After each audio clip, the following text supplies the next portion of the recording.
Chers téléspectateurs, bonsoir et bienvenue dans votre émission spéciale Confession intime. Tous les vendredis, à partir de 21 h, nous accueillons des hommes et des femmes ayant vécu une expérience marquante dans leur vie. Ils ont pris leur courage à deux mains afin de sortir du silence et nous partager leur histoire en toute intimité. Sous l'œil attentif du psychologue M. Hérol Nuissier, nous pourrons comprendre certaines émotions et appréhender certains caractères. Ce soir, nous allons parler avec Cynthia de son déni de grossesse. Préparez-vous, Intimate Talk, c'est maintenant. Mesdames et messieurs, bonsoir. Ce soir, nous accueillons Cynthia, qui a pris son courage à deux mains afin de venir témoigner de son expérience après un déni de grossesse. Cynthia, bonsoir. Bonsoir Mégane. Comment vas-tu, Cynthia? Ça va. Ça va, prête? Prête. Cynthia, alors tu as vécu une expérience qui t'a marquée. Tu as eu cette expérience de déni de grossesse. Raconte-nous ton histoire. En fait, j'ai eu un enfant en 2006. Donc ma fille est née en octobre 2006. Tout se passait bien. J'ai été en visite normale chez mon gynécologue pour voir si tout allait bien après la grossesse. Elle avait 6 mois. Elle allait sur son 7e mois. Et donc, au courant de la visite, j'ai vu que son attitude avait changé. Donc, il était un petit peu embêté, on va dire. Donc, il me propose de faire une échographie. Pour moi, jusque-là, tout est normal. Je suis chez le gynécologue, échographie, ça va ensemble. Et à l'échographie, sa tête change encore plus. Donc, le gynécologue est oui, étonné. Il est étonné, il est embêté. Je sens qu'il y a quelque chose qui ne va pas. Mais moi, je suis plus dans une optique qui va me dire que j'ai une maladie, j'ai un cancer, j'ai un truc. Waouh, comment je vais aborder la chose? Donc finalement, il me regarde, il me dit, bon, ok. Il me dit, tu es enceinte. What? Donc comme on s'entend bien, je lui dis, mais la blague, elle n'est pas bonne. Tu vois, le maxi-cosy, c'est pas possible. Il me dit, non, mais c'est pas une blague, tu es enceinte. Donc, je rigole. Je dis, pas, on arrête la blague là. Non, là, c'est pas possible. J'ai plus envie de rire. On arrête la connerie. Il me dit, ben, je suis vraiment sérieux, tu es enceinte et je peux même te dire le sexe du bébé. Quand il m'a dit sexe du bébé, donc je me suis dit, sexe veut dire plus de 3 mois. Ah, mais bien sûr. Il me dit, oui, c'est un petit garçon, tu abordes ton 6e mois, mon Dieu. 6e mois. Mon Dieu. Et il n'y a eu aucun symptôme? Alors, rien? Je faisais taille 38, 6 mois de grossesse, pas de vomissement, menstruation normale, tout va bien, j'ai aucun problème. Je faisais du sport, j'ai toujours été sportive, donc j'ai repris mes activités sportives, je travaillais, je n'avais aucun symptôme. Je n'étais pas fatiguée. Pas du tout. Rien. Donc, quand il m'a annoncé le nombre de semaines de grossesse et le sexe du bébé, je me suis effondrée. Littéralement. Pleurs, la tristesse, le choc. Comment je vais faire? Qu'est-ce qui va se passer? C'est ta première émotion qui est arrivée? C'est ma première émotion. Ça me fait mal de dire ça parce que je lui ai dit que j'en voulais pas en fait. Tu n'as pas voulu du bébé tout de suite? Non. Donc c'était vraiment un déni ou vraiment un refus de se dire maintenant je suis enceinte, j'attends un deuxième enfant. Après troisième, puisque j'avais déjà un premier enfant qui est né en 2000. D'accord. Donc ça me faisait un troisième, mais c'est même pas le fait d'avoir un troisième enfant parce qu'à la base, quand j'ai été en âge de décider, je voulais 6 enfants. Donc tu voulais une famille nombreuse? Je voulais une famille nombreuse, mais c'est juste le fait d'avoir un bébé de 6 mois et avoir un autre bébé dans le ventre, comment je vais faire? C'est comme si on a des jumeaux en fait. Mais tout à fait. Et j'étais pas prête à ça. J'étais pas prête parce que je voulais m'occuper de ma fille, parce que j'ai pas pu m'occuper de mon premier enfant comme je voulais, parce que j'ai travaillé tout de suite. Et là, je me suis dit, mais c'est la cata, comment je vais faire? Comment je vais annoncer ça à mon compagnon? Surtout. À ma famille. Et malgré, je suis quelqu'un d'assez indépendante, je ne m'occupe pas du regard des autres. Là, je me suis posé la question, qu'est-ce que les gens vont dire? Qu'est-ce que les gens vont dire? Et ça n'a pas raté. Quelle a été la réaction du gynécologue, le process en tout cas qu'il a dû utiliser pour vous rassurer? Parce que je suppose que lui-même, il était un peu gêné de vous dire, de te dire. Il n'était pas gêné. Il n'était pas gêné, mais il savait que ça m'aurait choqué. Donc il a dû me parler avec délicatesse jusqu'à ce qu'il voit qu'il n'y a pas moyen de me consoler, que j'étais en train de répéter, je n'en veux pas, je n'en veux pas, il faut trouver une solution. Et il m'a expliqué, il m'a dit, on est sous le coup de la loi française. Après 12 semaines, c'est impossible. J'ai largement dépassé les 12 semaines, donc il n'y avait pas moyen. La seule solution, c'était de partir, je crois, en Espagne pour pouvoir faire ça, que ça avait un coût. Est-ce que je m'en rendais compte, quoi? Bon, prostrée dans ma douleur, moi, je veux enlever cet enfant. Donc, tu étais décidée Oui. à retirer cet enfant. Oui. Malgré les 6 mois résolus. Oui. En fait, je ne réalisais pas que j'avais 6 mois, en fait. Je voulais juste pas de bébé, en fait. Alors, mais qu'est-ce qui s'est passé? Comment tu as dû annoncer ça à ton compagnon? Est-ce que tu es restée à pleurer? Est-ce que tu es restée tétanisée? Ou au contraire, tu t'es dit non, je vais devoir assumer? Non, j'étais inconsolable. Et justement, par rapport à cela, il a dû me secouer. Donc, quand il a vu que je réagissais toujours pas, il a commencé à élever le ton et à me dire, bon, ça suffit. Maintenant, tu arrêtes de pleurer. Parce que dans la salle d'attente, il y a une dame qui est en train de pleurer. Et c'est pour le contraire de ta situation. Elle n'arrive pas à avoir d'enfant. Donc, sois heureuse, remercie Dieu et ressaisis-toi. Ressaisis-toi. Voilà, il m'a secoué, mais vraiment, là, il a élevé le ton. Là, il a été, Alors, était pas content. Comment tu t'es sentie, Cynthia, à ce moment? Mais en fait, j'étais choquée parce qu'il ne m'avait jamais parlé comme ça. Donc, je me suis dit, mais... Donc là, il a remis, il a tapé. Oui, il est sérieux ou du poing. qu'est-ce qui se passe? Donc, c'est vrai que ça m'a... J'ai arrêté de pleurer. À la fraction de seconde où il m'a dit ça, parce que ça touche, hein, le fait de l'entendre me dire que la dame pleure parce qu'elle a déjà fait plusieurs FIV qui n'aboutissent pas et elle n'arrive pas à avoir d'enfant et elle veut un enfant, et que moi, j'ai ce cadeau, en moi, j'ai la vie, je n'en veux pas, c'était réglé. J'ai arrêté de pleurer, je me suis levée, j'ai pris le Maxi-Cosi et j'ai été m'asseoir dans la salle d'attente, j'ai vu la dame, je l'ai vue.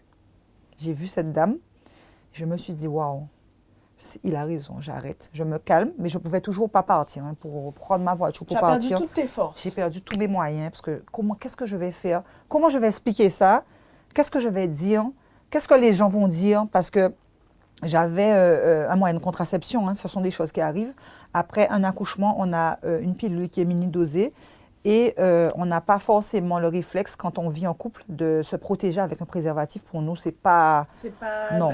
la priorité. Exactement. En tout cas, sachant que toi, tu prends tes contraceptions, donc tu te dis que voilà. Pour le coup, tu ne vas pas tomber enceinte 6 mois après. Non, pour moi, c'était pas pensable. Je me suis dit, non, ça ne va pas m'arriver. Ça arrive toujours aux autres, jamais à soi. Effectivement. Donc, bon, je me suis assise. J'ai été soutenue par la secrétaire du gynéco. Et j'ai appelé mon compagnon pour lui demander de venir parce qu'il y avait un problème, il fallait qu'il vienne. Parce que je ne pouvais pas prendre la voiture. Donc, il est arrivé. Et lui, tout le contraire de moi. Le gars était ravi. Il me dit, mais je ne comprends pas où est le problème, pourquoi je me mets dans ces états, etc. Donc, je le regarde, je me dis, mais il n'est pas bien, en fait. Il ne comprend pas. Donc, je lui dis, on va avoir un deuxième bébé là, qui, dans quelques mois, là. Je n'ai pas de papier, j'ai rien. En plus, je venais de reprendre mon travail. Puisqu'on a quelques mois de congé de maternité, je venais de reprendre mon travail. Mes collègues, elles vont dire quoi? Je fais quoi, en fait? Non, c'est parfait, alors, ça ne le dérange pas. Il était plutôt heureux. Oui. Heureux, pardon. Oui, ça ne le dérange pas. Donc, c'est lui qui vous a un peu rassuré. Oui, il a tout fait. Il a acheté tout ce qu'il fallait pour l'enfant. Moi, je n'ai rien fait. Que dalle. Mais toi, dans tout ça, Cynthia, comment tu as fait pour vivre avec ça? Lorsque l'enfant, le bébé est arrivé, est-ce que tu as assumé? Est-ce que tu étais heureuse finalement? Ou au contraire, tu as eu un moment de rejet vis-à-vis de ce bébé en tout cas? J'ai jamais eu de rejet. À la fraction de seconde où j'ai tenu mon fils, je l'ai aimé en fait. J'ai eu aucun rejet. J'ai eu aucun rejet. Ça a été un accouchement spécial. Très spécial. Parce que je m'en voulais en fait d'avoir voulu l'enlever. Et quand je l'ai regardé, non, j'ai eu aucun rejet. J'étais contente, j'étais heureuse. Tu as eu des regrets après avoir dit je ne veux pas de ce bébé, de cet enfant? Et j'en aurai toute ma vie. Toute ma vie. Aujourd'hui, mon fils a 12 ans. Il a eu 12 ans au mois d'octobre. Et il est au courant. Je lui ai expliqué, je lui ai expliqué la situation, comment il est né, qu'est-ce qui s'est passé. D'ailleurs, quand je lui ai donné son prénom, ça a été très difficile pour moi parce que je ne trouvais pas de prénom. Donc son prénom est composé du prénom de son frère et du prénom de sa sœur. Voilà. Mais ne pas trouver de prénom, Parce que je ne voulais pas d'enfant. Donc voilà, donc vous n'étiez pas du tout non, non. préparé. Son prénom, c'est son frère et sa sœur. C'est son prénom. C'est exceptionnel quand même. C'est exceptionnel. Tu as dû fabriquer un prénom. Et ça lui va super bien, son prénom. C'est original. Oui. Mais non, franchement, c'est un déni de grossesse. Ça a été une expérience particulière. Mais j'ai un rapport avec mon fils particulier parce que pour lui, je suis la plus jolie maman du monde. Il me le dit tous les jours. Il ne part pas à l'école sans venir m'embrasser, même si je dors. Et on est fusionnel. On est fusionnel. L'enfant qui aime tellement sa maman. Oui, ouais. C'est lui celui qui aime le plus sa maman. D'ailleurs, quand il est né, pendant 3 ans, il ne voulait aller sur personne à part maman et papa. Personne ne pouvait le prendre. Il hurlait. Quand je l'ai emmené à l'école, pour la première fois, ça a été le déchirement total. Déchirement total, il ne voulait pas. Mais au final, le 6e mois arrive, le gynécologue, vous annonce, vous êtes enceinte, madame, et toi, tu n'as rien eu, même pas une sortie de ventre au dernier moment. Alors, c'est le plus folklorique. Le lendemain, quand je suis arrivée au travail, j'ai eu mon ventre de 6 mois, tout de suite. Alors, le ventre a poussé. Oui. Donc, je suis arrivée, les collègues m'ont vu la veille plate, j'arrive avec le ventre énorme. Donc, alors, c'est mental. C'est mental. Le gynécologue m'a expliqué que c'était mental. Je ne saurais l'expliquer puisque j'ai fait que constater que le soir, pendant le soir, j'ai du ventre. Mais tu as et j'ai pas de vêtements de grossesse. C'est magnifique. Tu as eu de la chance quand même d'avoir la possibilité de savoir assez tôt. Parce qu'il y a certaines qui ne savent pas et qui accouchent subitement et se disent « Oh mon Dieu, mais je suis enceinte, j'attends un bébé. » Et souvent, on a des rejets parce que entre le temps, l'idée de se dire « Voilà, c'est bon, je suis enceinte. » Oui. C'est dur. Oui. Moi, la chance que j'ai eue, c'est que j'ai un suivi médical correct. Donc, voilà, ma visite normale a fait... Pas de dépression, au contraire. On va dire le reste de la grossesse, oui, une petite dépression quand même, déprime. Toujours à me demander comment je vais faire, en fait. Comment je vais faire appréhender, est-ce que je vais savoir gérer 2 bébés en même temps? Et au final, mes 2 enfants sont fusionnels. Ils se chamaillent, mais ils sont fusionnels. Ils sont comme ensemble. Oui, ils sont comme des jumeaux. Ils sont comme tout le monde leur demande s'ils sont jumeaux, d'ailleurs. Tout le monde leur demande, ils se ressemblent énormément, physiquement. C'est vrai que mon fils, les 2, là, ils sont nés prématurément, mais mon fils est resté un peu petit par rapport à sa sœur, mais le visage, il se ressemble beaucoup.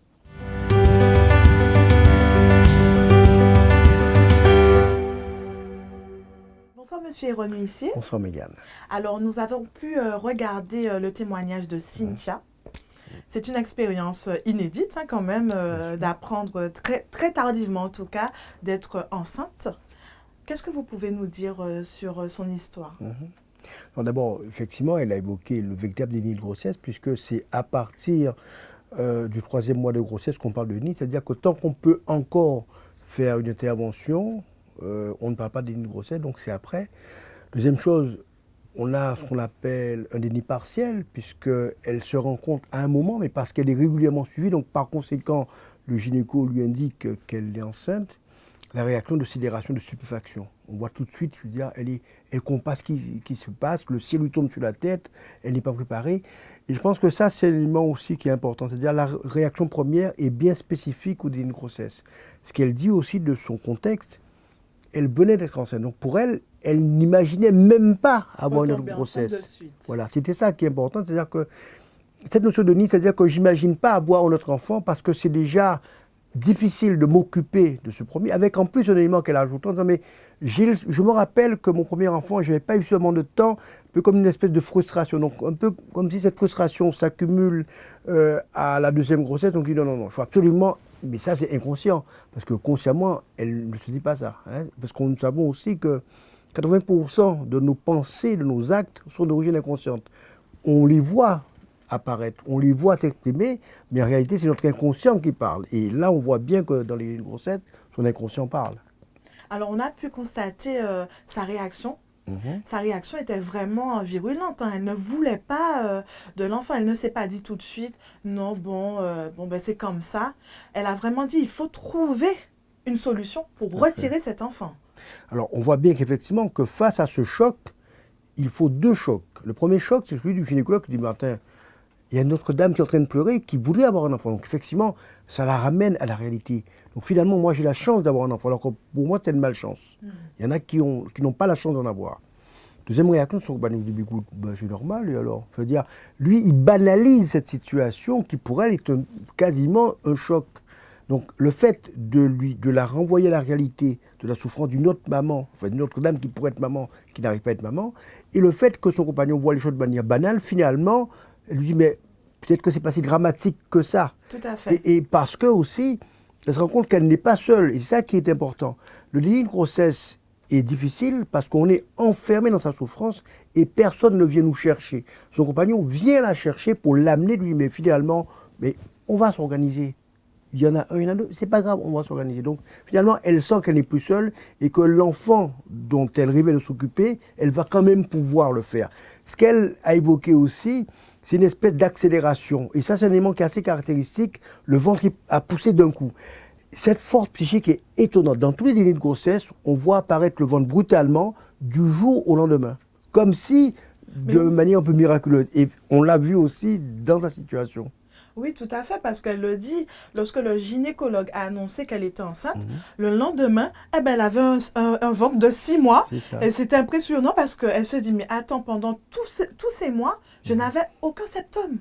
Donc, on peut se dire que c'est mental. Donc, c'est le mental qui crée cette barrière. Exactement, exactement. Cette puissance du mental qui fait que le bébé est placé de manière différente. Au lieu d'être vers l'avant, il est vers le haut. Et par conséquent, le ventre est quasiment plat.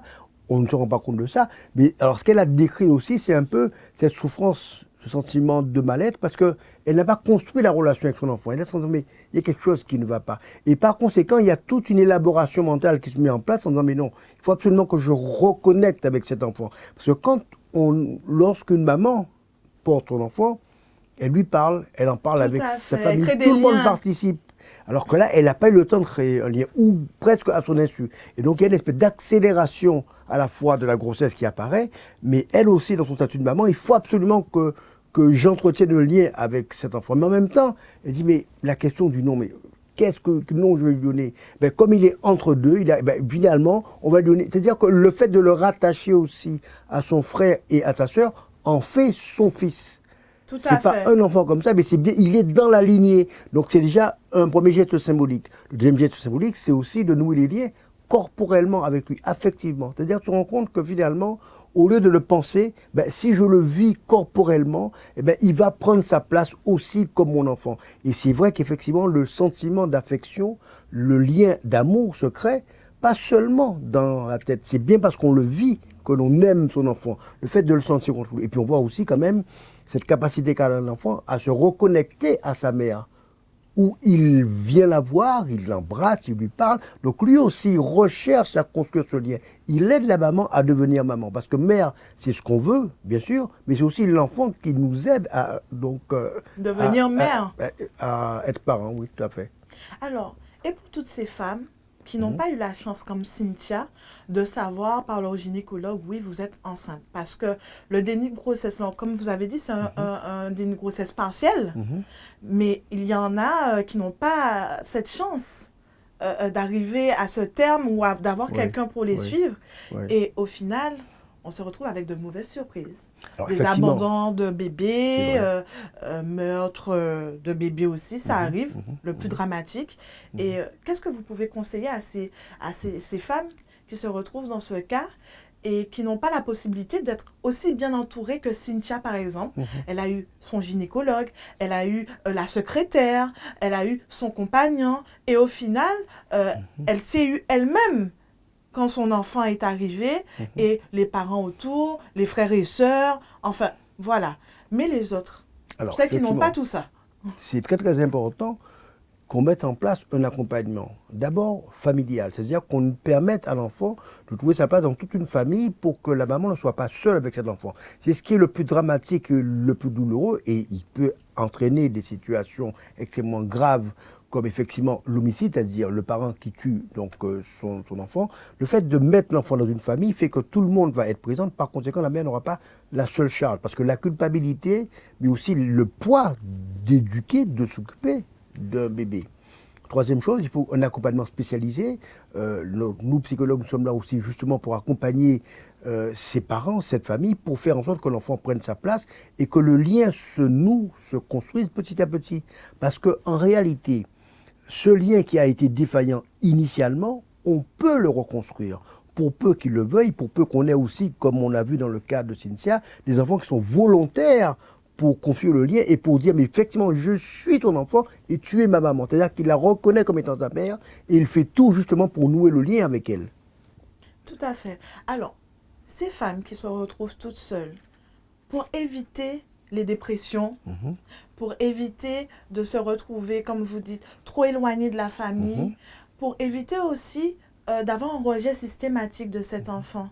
Lorsque le bébé sort, au moment où le bébé sort, quel est le déclic chez certaines femmes? Est-ce qu'elles se disent, mon Dieu, c'est un malheur, c'est un bonheur, on se demande bien où on peut arriver parce que, encore une fois, elle a eu cette chance. Bien sûr. Alors, mais le plus souvent, on n'a pas cette chance. Oui. Parce qu'il y a beaucoup qui n'ont pas le suivi nécessaire pour savoir assez tôt si on est dans un cadre de déni de grossesse, de fausse couche, enfin voilà. Mais ce qui est important aussi, c'est que c'est la cause initiale du déni. Là, elle n'était pas prête à avoir un enfant, mais ce n'est pas dire qu'elle ne voulait pas d'enfant. Dans le déni de grossesse, il y a plusieurs formes de déni. Et il y a des mères qui ont subi des violences sexuelles, qui sont enceintes et qui ont voulu oublier cette relation de violence. Et là, effectivement, c'est une situation dramatique. Il y a des mères qui ont aussi ce qu'on appelle des pathologies mentales qui font que pour elles, être enceinte, ou c'est pas grand-chose, elles ne se rendent pas compte. Donc, tout dépend des causes, je dirais, du déni. Si ce sont des causes pathologiques, si ce sont des causes, je dirais, de souffrance psychique importante, de drames, de violences physiques, sexuelles, alors il faut mettre en place tout un accompagnement, tout un arsenal particulier. Généralement, ce qu'on fait, c'est que l'équipe du service de maternité prolonge le temps à l'hôpital, le temps justement de faire le point, faire en sorte que les spécialistes viennent sur place, rencontrent cette maman et observer cette relation. Au lieu de sortir au bout du 3e jour, mais elle va rester une semaine. Et d'ailleurs, la notion aussi de prise en charge mère-enfant, elle est bien dans la tête de tous les professionnels. C'est-à-dire que s'il faut qu'elle soit hospitalisée pendant 15 jours avec son enfant, ben, elle le sera pour qu'on puisse lui permettre de nouer ses liens, pour dire que l'équipe sera avec elle et que quand ça sera trop difficile, quelqu'un va prendre le relais. Il y a les auxiliaires de puériculture, les sages-femmes sont aussi là. Donc je veux dire, il y a quand même aussi un personnel qui aide la maman à retrouver le lien avec son enfant. Par conséquent, un temps d'observation en milieu hospitalier, avec une équipe pluridisciplinaire, avec des personnels compétents qui vont permettre à ce que cette maman puisse faire son choix et de nouer le lien. Si effectivement elle peut dire qu'elles ne souhaitent pas garder cet enfant, ben, il y a une procédure qui existe. Si elles veulent renoncer à cette maternité, ben, elles vont consentir à l'adoption ou accoucher dans le secret. En tout cas, la loi prévoit un certain nombre de choses et l'équipe est toujours là pour accompagner cette maman, pour nouer les liens ou faire en sorte de protéger cet enfant, protéger cette maman et qu'il puisse évoluer de manière satisfaisante, élevé par sa mère ou par une autre maman. En tout cas, il existe des possibilités. Alors, est-ce qu'une dernière question, M. Erol Muissier, est-ce qu'en finalité, un déni de grossesse peut avoir une répercussion sur le long terme? Quand je dis sur le long terme, est-ce que si au début, elle n'a pas voulu cet enfant, toute sa vie, elle ne voudra pas de cet enfant? Qui veut dire qu'elle va continuer à alimenter un certain rejet, une certaine distance. Est-ce que ça peut arriver? Alors, c'est vrai que tous les enfants naissent dans un contexte particulier. Quand ils ont été désirés, automatiquement les parents arrivent plus facilement à nouer le lien avec eux et que l'enfant aussi répond de manière écopratique, c'est-à-dire dans un lien de communauté avec donc, le parent. Dans le cas du déni, effectivement, tout dépend de la cause. Si c'est une cause dramatique et un refus d'enfant et un rejet de son corps et le fait qu'on ne s'imagine même pas comme maman, il peut y avoir effectivement des souffrances importantes pour la maman et pour l'enfant durant les années. Mais ce que je veux dire par là, c'est que la souffrance du déni de grossesse, pour peu que l'accompagnement se fasse de façon efficace, fait en sorte que même s'il peut y avoir quelques traces, mais que l'essentiel sera dépassé, que l'enfant pourra évoluer de façon satisfaisante et que le lien avec la mère pourra se faire de façon plus qualitative, si on peut dire. Merci en tout cas, M. Erol Muissier, d'être ici sur ce plateau. Et chers téléspectateurs, on se retrouve la semaine prochaine pour un nouvel épisode.